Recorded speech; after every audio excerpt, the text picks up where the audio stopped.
Mr. He, very honored to have you with us. As a Chinese official working for so many years for its diplomacy, you've been to many of these countries along the Silk Road economic belt, the One Road, One Belt, and also you've been talking to some of the Chinese businessmen abroad in these countries.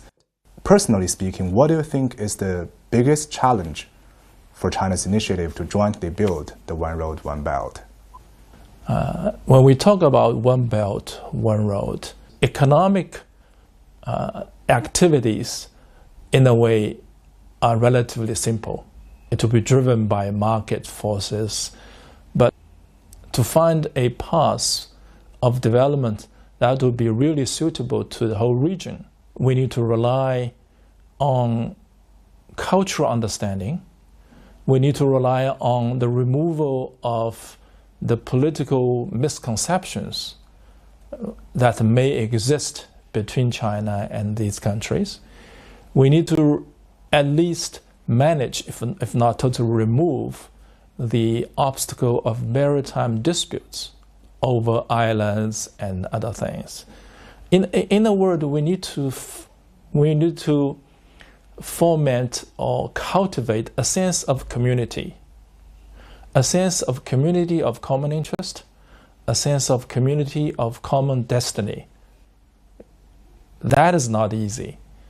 So recently you published a new book, China's Historic Choice in Global Governance. What do you think the One Belt, One Road can offer in what you call the global governance?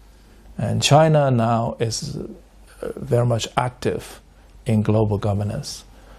This strategic concept of One Belt, One Road, in reality is China's contribution to the global governance structure, in that China has proposed a way of cooperation for all countries to participate.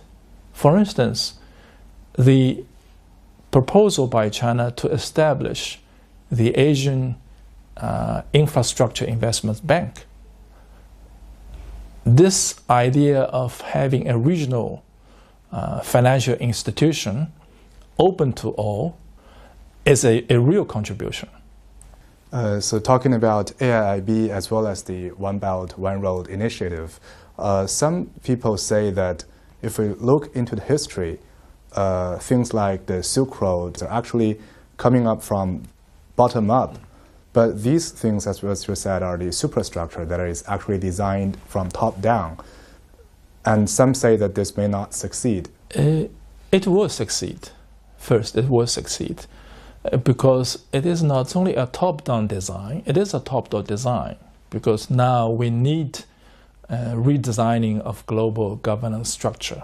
I said in my book, the global governance needs to improve over time. In any reform, we need top-down design. Then it is also an endeavor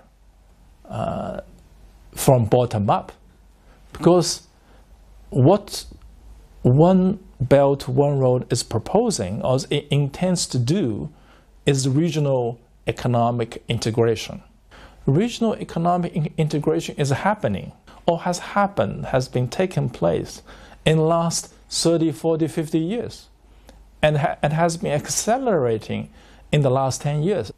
You can see from China's economic cooperation with ASEAN, you can see the RCEP negotiation is moving ahead.